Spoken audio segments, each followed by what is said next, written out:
Yang namanya proses budidaya itu kan pasti nggak lepas dari hama dan juga penyakit begitu Pak. Terutama kan yang Ya. paling sering jadi kendala petani itu adalah penyakit tanaman. Nah, pertanyaan saya satu Pak, kok bisa sih tanaman kita terserang penyakit? Emang penyakit itu sebetulnya apa sih Pak pengertiannya Pak? Penyakit sendiri sebetulnya adalah patogen. Bisa berasal dari bakteri, bisa berasal dari jamur, bisa berasal dari virus atau jasad lain yang sebetulnya relatif kita tidak bisa lihat. Yang disebut dengan penyakit itu adalah jasad atau patogen yang menyerang tanaman, kemudian memakan bagian jaringan tanaman yang dia berasal dari jamur, bisa dari virus ataupun dari bakteri, Pak. Menarik nih Pak, tadi kan disebutin kata menyerang gitu Pak ya. Menyerang kan Iya, otomatis nih betul. ada yang diserang atau tanaman kita kan yang menyerang. Kemudian tadi Iya, patogen yang menyerang itu. Pertanyaan saya kok menyerang Pak? Kenapa sih kok diserang gitu Pak? iya. Sebetulnya begini, secara umum makhluk hidup yang ada di dunia ini, yang ada di bumi kita ini, Tuhan menciptakan supaya dia bisa survive. Sebetulnya para penyakit ini juga ingin hidup seperti kita juga, seperti Oke. hewan, seperti juga tanaman, dia juga ingin hidup. Nah, hanya saja hidupnya dia itu dengan cara menempel atau menumpang kepada inang. Disitulah sumber makanannya. Dia inangnya ini memberikan suplai nutrisi kepada jasad-jasad renik ini supaya jasad renik ini bisa survive.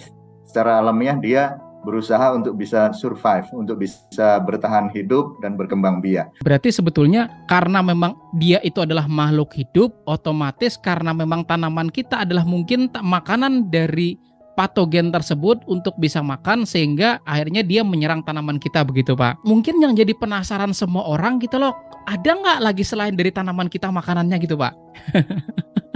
Iya, resiko dari kondisi monokultur. Jadi sistem pertanian itu adalah sistem monokultur, Pak ya. Mm-mm. Berbeda dengan sistem di hutan. Itu di hutan itu multikultur. Berbagai jenis tanaman ada di situ. Sebetulnya si penyakit ini dia makanannya tidak hanya tanaman yang kita tanam, tapi juga tanaman-tanaman yang lain. Hanya karena kondisi pertanaman atau pertanian kita itu adalah monokultur, ya lebih banyak diserang ya itu, adanya itu gitu. Jadi Oke. umpamanya kalau kita misalnya ke warung, di situ adanya cuma nasi dan telur, ya yang kita makan nasi dan telur. Kalau ada Pilihannya. lauk-lauk yang lain, kita pasti akan ada banyak pilihan begitu. Oh, berarti yang jadi masalah sebetulnya karena monokultur di sini Pak ya, sehingga patogen itu nggak punya pilihan lagi selain dari menyerang tanaman kita begitu Pak ya. Iya, betul, betul. Oke, lalu selanjutnya nih Pak, kan yang namanya penyakit begitu yang disebabkan oleh patogen itu sendiri kan menurut dari sumbernya begitu ada yang berasal dari lingkungan begitu kan, ada yang berasal Iya. dari dalam tanah begitu. Kira-kira nih menurut Pak Adi, banyakan yang dari lingkungan kah yang menyerang atau banyakan yang dari dalam tanah kah yang menyerang Pak? Sebetulnya kalau dibilang banyaknya dari mana, Mm-mm. itu kondisi sekarang ini sudah agak sulit ya, karena memang sudah ada di mana-mana. Misalnya kita bicara penyakit antraknos, itu di Mm-mm. seluruh, nggak usah di Indonesia, di seluruh dunia saja sudah menyebar begitu ya. Jadi agak sulit kalau kita mengatakan ini sebetulnya banyak yang di mana gitu ya. Dan patogen sendiri pun itu juga sekarang berkembangnya, misalnya antraknos misalnya dibawa oleh air. Tapi air ini kadang dipakai mandi hewan juga irigasinya, atau air ini juga bersentuhan dengan manusia. Dan bisa juga si spora juga dibawa oleh manusia lewat pakaiannya dan sebagainya. Jadi banyak media yang bisa menyebarkan. Basisnya seperti itu. Cuman faktor lingkungan juga kan banyak yang berpengaruh, hewan ataupun manusia yang bisa menyebarkan, juga angin. Lalu kan tadi disebutin juga kalau yang namanya penyakit begitu bukan cuma menyebar di satu lahan kan, bahkan Pak Adi bilang di Iya, seluruh dunia juga masalahnya sama kan begitu. ya, ya, Lalu gini Pak, betul. ada satu yang dikenal petani yaitu namanya obat Pak ya, padahal namanya pestisida Pak ya, yang digunakan Iya, untuk baik itu mencegah, mengendalikan, juga membunuh patogen penyebab penyakit begitu Pak. Menurut hemat Pak Adi, ya. kira-kira sebaiknya kita menggunakan pestisida atau bisa dikenal tanda kutip obat begitu Pak ya bagi petani kayak gitu. Hmm, Dipakainya ya. sebelum tanaman kena penyakit atau pada saat sedang kena penyakit atau setelah parah-parahnya nih Pak? Iya betul, memang harus diluruskan. Kalau obat Mm-mm. kan menyembuhkan, Pak ya. Iya, Sedangkan kalau pestisida ini bunuh. Sebelum saya menjawab itu, kita lihat dulu perjalanan penyakit ini sampai menimbulkan gejala. Oke. Jadi, pada saat penyakit ini menyebarkan sporanya, jamur misalnya ya, Mm. antraknos misalnya, jamur antraknos menyebarkan sporanya, lalu menempel di buah atau menempel di umbi gitu atau di daun begitu, itu dia perlu waktu, Pak. Tergantung dari spesies penyakitnya, dia perlu waktu untuk berinkubasi. Nah, waktu inkubasinya bisa macam-macam, bisa 1 minggu, bisa beberapa hari, bisa lebih dari 1 minggu. Nah, pada periode inkubasi itu, dia tidak kelihatan gejalanya, Pak. Seperti halnya kalau kita kena flu. Kalau kita kena flu, itu pada saat kita terinfeksi flu dari teman misalnya atau dari orang lain, itu kita masih belum merasa apa-apa. 3 hari kemudian baru mulai kelihatan, baru mulai kerasa serat-serat segala macam, kepala mulai pusing. Nah, dalam periode inkubasi itu belum kelihatan memang. Nah, ini yang agak tricky sebetulnya kalau kita mengendalikan penyakit. Jadi memang pada saat kita melihat gejala itu sebetulnya penyakitnya sudah masuk kurang lebih Oke. sekitar seminggu, 2 minggu yang lalu. Begitu, Mm-mm. hanya gejala ini belum kelihatan. Itu yang menyebabkan kita menganjurkan untuk melakukan pencegahan. Yang disebut dengan pencegahan sebetulnya nggak benar-benar di situ nggak ada penyakitnya kemudian kita semprot. Nah, karena banyak juga petani dengan sistem kalender karena seperti itu tadi. Tapi kita lebih menganjurkan pada saat dia mulai kelihatan dalam satu areal pertanaman itu kurang lebih sekitar 3%, maksimal 3% atau 4%, itu kita sudah mulai melakukan pengendalian itu. Atau kalaupun misalnya yang disebut dengan protektan, protektan itu bisa dilakukan penyemprotan sebelum tampak gejala penyakitnya, tapi di situ kita sudah punya pengalaman dari pertanaman-pertanaman sebelumnya, dari musim sebelumnya, dari tahun sebelumnya. Biasanya dengan curah hujan yang seperti ini, kondisi pertanaman dengan umur sekian, itu akan banyak terjadi serangan. Nah, itu boleh, bisa untuk melakukan penyemprotan, terutama dengan menggunakan fungisida kontak, begitu. Tadi kan ada dalam tanda kutip masa inkubasi berarti Pak ya. Artinya kalau tanaman kita udah Ya, kena sebetulnya dia kenanya mungkin seminggu yang lalu mungkin begitu Pak ya. betul, Nah, betul. kalau kita ambil kasus Pak ya, kita ambil contoh spesifik aja tanaman cabai. Tanaman cabai itu kan rentan banget sama yang namanya antraknosa Pak, yang jamurnya itu namanya kan Coledotrichum gitu Pak ya. Nah, sepengalaman Pak Adi, kira-kira jamur Coledotrichum tersebut butuh waktu berapa lama sih masa inkubasinya Pak? Dan kira-kira langkah pencegahannya itu mending fungisidanya yang sifatnya sistemik apa kontak gitu Pak? Jadi kalau kita bicara inkubasi antraknos kurang lebih sekitar 5 hari sampai 7 hari, Pak. Sekitar seminggu lah begitu ya, kurang lebih, karena itu sangat dipengaruhi kelembaban, suhu dan kadar air dan seterusnya gitu. Nah, kalau soal fungisida yang paling tepat, kita lihat di saat-saat awal memang paling pas dianjurkan kalau dia dua-duanya dapat. Ada kontaknya, ada sistemiknya.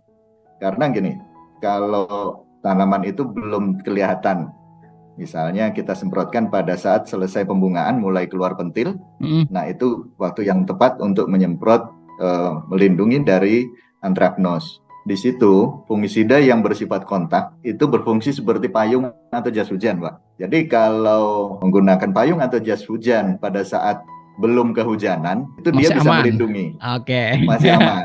Karena memang fungisida kontak itu dia menempel di permukaan tanaman. Dia tidak masuk ke dalam jaringan tanaman. Namun kalau misalnya penyakitnya sudah ada di dalam, dia tidak bisa karena fungisida kontak adanya di permukaan. Nah, di sini fungsi dari fungisida sistemik. Kalau misalnya sudah terlanjur ada gejala, nah itu memang paling tepat untuk mengendalikan jamur yang sudah ada di dalam, karena kan miselia atau hifanya itu sudah masuk di dalam. Itu pakai fungisida yang sistemik karena dia bisa masuk ke dalam jaringan tanaman. Itu kurang lebih. Jadi mana yang lebih baik? Saya tidak bisa mengatakan mana yang lebih baik, kontak dan sistemik, tapi kombinasi dari keduanya akan menjadi pengendalian yang terbaik. Oke, artinya kalau memang kita udah terlanjur kemasukan nih ceritanya, akan lebih Iya, efektif kalau kita menggunakan sistemik begitu Pak ya. Tapi kalau kita yakin tanaman betul. kita belum kemasukan nih ceritanya, artinya ya ibarat kayak payung tadi kan belum kehujanan nih ceritanya, masih nggak apa-apa kita cuma Ya, menggunakan tunggal kontak begitu Pak ya. Tadi kan juga disebutin kalau penyakit yang udah masuk di dalam tanaman begitu Pak ya. Artinya menggunakan sistemik mungkin akan jauh lebih efektif untuk menyerang bagian-bagian dalam begitu Pak ya. Nah, ya. kira-kira nih, terlebih penyakit jenis antraknosa begitu Pak, untuk bahan aktif yang dipakai sendiri, bahan aktif sistemik yang seperti apa sih yang direkomendasikan Pak? Bahan aktif yang direkomendasikan, yuk, karena banyak sekali Pak ya, Betul. jenis bahan aktifnya yang Ah, sistemik itu banyak sekali. Banyak sekali. Jadi di sini kita juga harus perhatikan fungisida yang bersifat sistemik sendiri itu cara kerjanya juga ada dua, ada yang bersifat protektif, ada yang bersifat kuratif. Nah, protektif sendiri ini melindungi. Protektif ini cara kerjanya mirip seperti fungisida kontak, tapi dia berada di dalam jaringan tanaman. Pada saat ada penyakit yang masuk dan fungisida kontaknya lolos begitu, nah itu dia masuk ke dalam ketemu dengan si fungisida ini. Artinya berarti ceritanya sudah ada tukang dulu tukang menghadang nih fungisidanya. ceritanya Pak. Betul, Oh, tukang menghadang. Betul. Atau yang lolos pun juga dari kejaran si protektif ini, kalau dia juga punya sifat kuratif, si fungisida ini akan mengejar masuk ke dalam jaringan tanaman, mengejar si penyakit ini, kemudian membunuhnya. Itu yang disebut dengan kuratif atau menyembuhkan, mm-mm, menyembuhkan. Jadi kalau ibaratnya kalau kita misalnya sakit flu, karena ini mirip sekali dengan penyakit manusia. mm-mm, Saya banyak berasosiasi atau mengibaratkan dengan penyakit manusia, flu. Kalau kita sudah mulai agak bersin-bersin dan sebagainya, sebetulnya ini penyakit sudah mulai masuk dan sudah berinkubasi. Kita segera makan yang banyak, minum vitamin, kemudian mulai minum obat tapi nggak terlalu ini ya intensif begitu, itu akan lebih mempertahankan kesehatan kita. Tapi kalau sudah terlanjur kepala pusing, nggak bisa bergerak, segala macam, artinya itu penyakit flu-nya itu sudah masuk dan berinkubasi maksimal di dalam tubuh, itu yang bersifat kuratif atau yang menyembuhkan. Jadi kalau baru bersin-bersin itu yang bersifat protektif itu tadi. Sedangkan kalau sudah mulai tepar begitu, nah itu yang bersifat kuratif. mm. Cuman kuratif atau menyembuhkan ini dari konteks fungisida ini ataupun sebetulnya pestisida secara umum itu jangan diperlakukan dengan cara seperti tadi yang pertanyaan Pak Rizal tadi. Gimana kalau sudah 50% misalnya Mm-mm. serangannya gitu. Nah, kan ini kuratif, harusnya bisa menyembuhkan dong. Enggak begitu juga, karena ibaratnya polisi dengan maling, Ah, kejar-kejaran Pak. Walaupun polisi itu cukup sigap, cuma karena maling juga seringkali larinya ah. lebih cepat Dan dibanding terlatih gitu polisinya mungkin Pak ya. begitu. Iya, lebih terlatih. Jadinya kita harus mengantisipasi jangan sampai malingnya lari kejauhan gitu, ngejarnya nggak dapat nanti. Mm-mm, Gitu. mm-mm. Gitu. Jadi untuk yang bersifat kuratif ini catatannya adalah tidak semua jenis serangan itu bisa. Loh, ini katanya menyembuhkan. Ini walaupun sudah 50% harusnya bisa dong. Nah, enggak juga. Karena pertama, penyebarannya akan semakin lama semakin cepat karena semakin luas ya apa namanya serangannya itu dan nggak akan kekejar itu tadi oleh si fungisida. Dan yang paling penting itu mungkin bisa sedikit jadi acuan adalah kuratif yang cukup efektif untuk mengendalikan itu maksimal di serangan antara 3-5% dari serangan. Dari total serangan misalnya 100 meter persegi Mm-mm. atau 1000 meter persegi. Nah, 3-5%-nya dari 1000 meter persegi itu mulai kelihatan. Nah, itu kita mulai aplikasi yang disebut dengan kuratif. Mungkin dari apa yang disampaikan Pak Adi tadi, yang mungkin bakal jadi inspirasi nih bagi para petani semuanya kayak gitu loh. Gimana kalau seandainya saya tidak menggunakan fungisida protektif?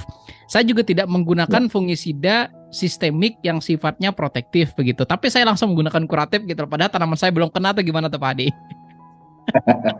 iya, iya, akan lebih mahal. Itu saja Oh gitu resikonya. ya. Akan lebih mahal. Ya, betul. Karena di situ sebetulnya sudah cukup dengan minum Decolgen setengah tablet saja atau 1 tablet, tapi ini minum kali 4 tablet gitu. Iya. Penuh begitu ya. Jadi efeknya pertama biaya akan menjadi Bengkak mungkin ya. tidak efisien. Heeh. Ya, itu. Yang kedua, kalau si penyakit ini dibiasakan sejak awal menggunakan dosis tinggi, dia akan menjadi lebih cepat resisten dan akan tuman lah istilahnya begitu ya. Harusnya 1 sendok tapi dikasih 2 sendok, nanti dia akan terus minta 3 sendok, minta 5 sendok begitu. Itu akan ujung-ujungnya juga biaya akan menjadi lebih mahal gitu.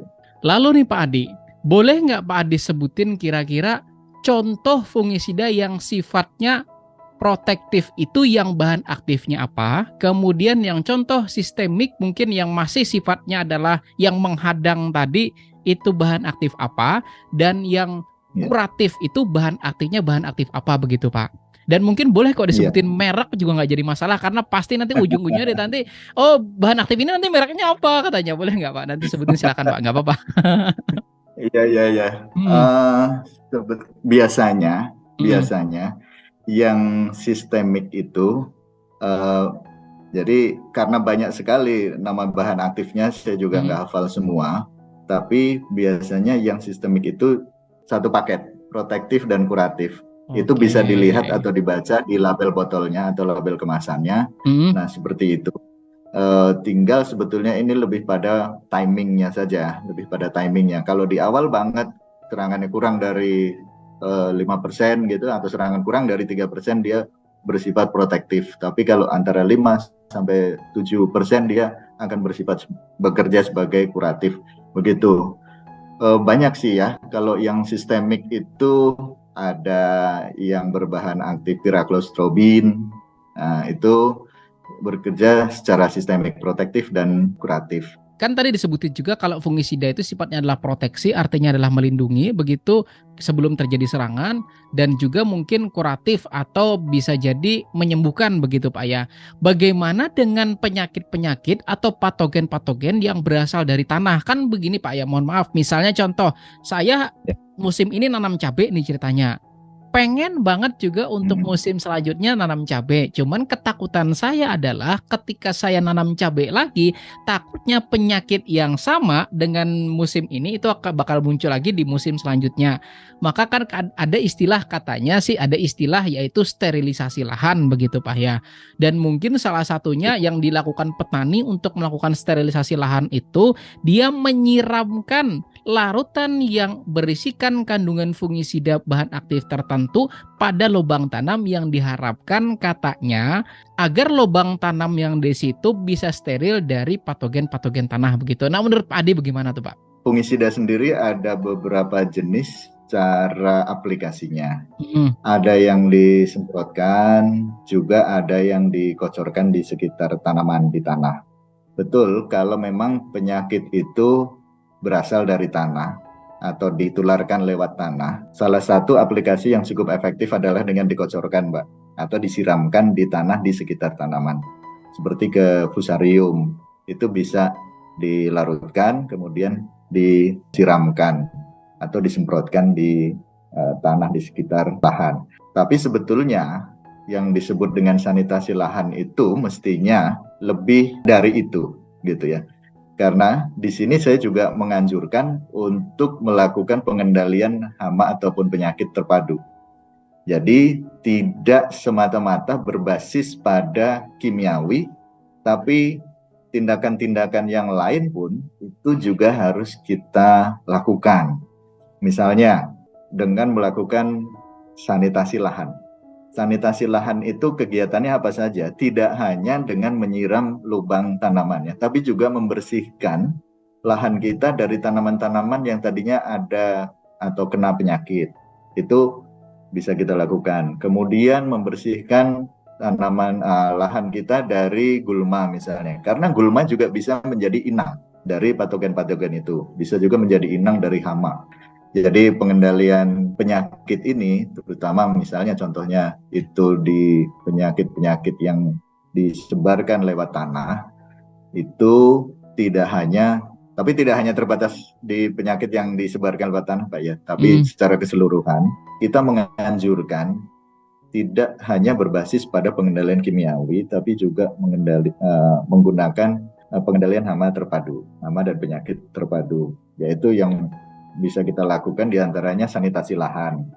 Jadi lahan-lahan ini bersih, misalnya di musim sebelumnya banyak tanaman yang terkena serangan penyakit. Nah, itu tanaman-tanaman yang terkena serangan itu kita keluarkan dari lahan, dibakar atau dieradikasi namanya.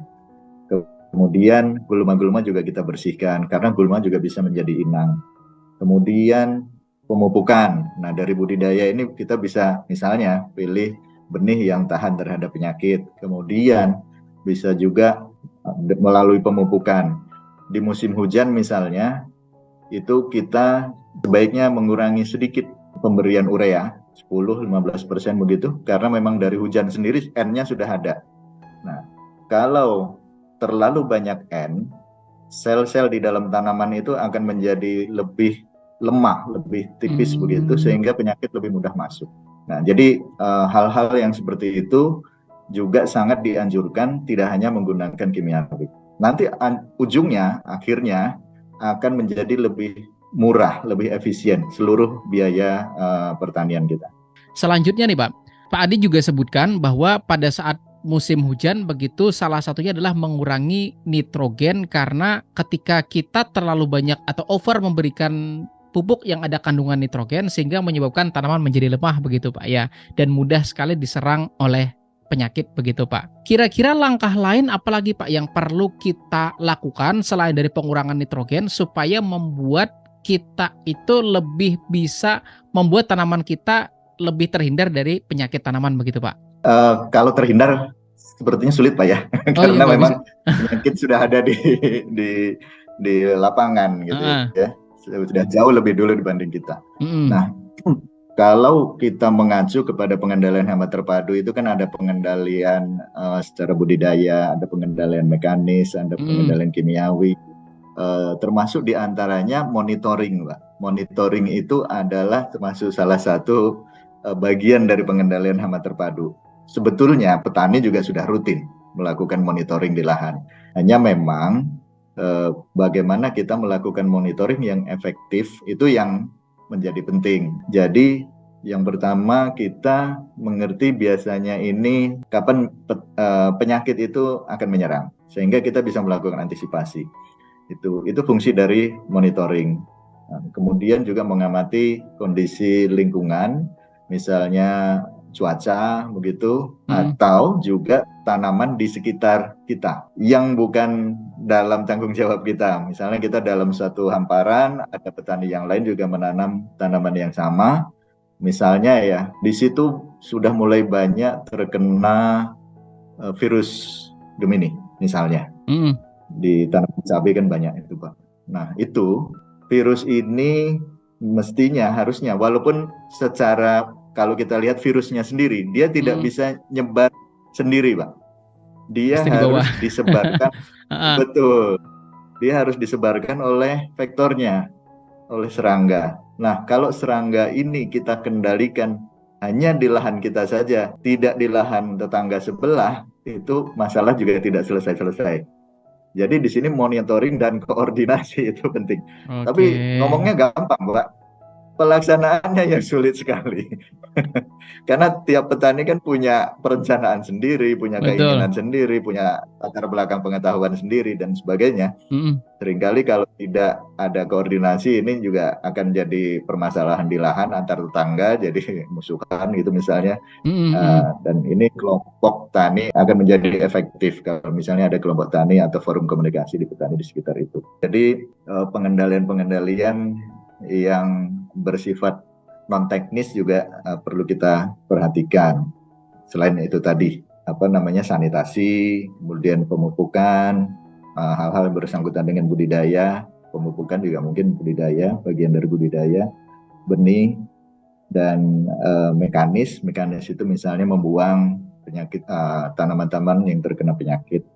Lalu kimiawi juga masuk dalam bagian pengendalian hama terpadu. Artinya kalau kita mampu mengendalikannya bukan cuman kita sendiri Pak ya, tapi mungkin semua orang melakukan hal yang sama itu akan lebih meminimalisir terjadinya penyebaran sehingga resiko terhadap serangan itu bisa lebih terkendali begitu Pak ya. Iya, betul Pak. Oke, menarik banget nih, nggak kerasa nih Pak Adi.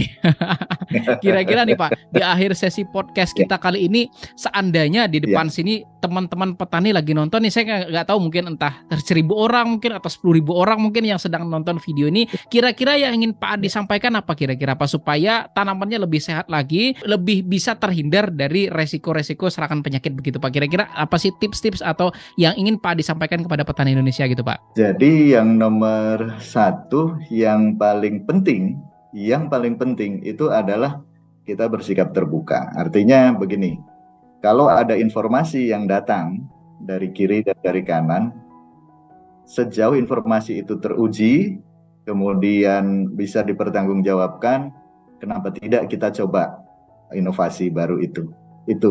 Jadi tidak hanya berpikir dari dulu saya juga bertanam cabai seperti ini, gitu loh. Ini juga menghasilkan juga, gitu loh. Heeh. Ya, tapi kondisi pertama sekarang ini cuaca semakin tidak menentu. Kondisi serangan hama dan penyakit juga semakin meluas. Yang membuat petani juga akhirnya bertumpu hanya pada pestisida. Mm-mm. Entah itu fungisida maupun insektisida, dan disadari atau tidak disadari penggunaannya juga semakin tinggi, entah itu dari dosis maupun dari intervalnya. Mm-mm. Meskipun saya jadi dunia pestisida, tapi kita selalu menganjurkan, tidak pernah memberikan anjuran sering-sering menyemprot, tidak, tapi sesuai dengan Kondisi tanaman kebutuhan mungkin gitu. ya Pak ya. Karena apa? Heeh. Betul, kondisi setempat. Karena apa? Karena kalau terlalu sering menyemprot, kemudian bahan aktif itu atau produk itu akan menjadi lebih cepat kebal. Petani hilang kepercayaan. Kita cuma jualan sebentar saja, Pak.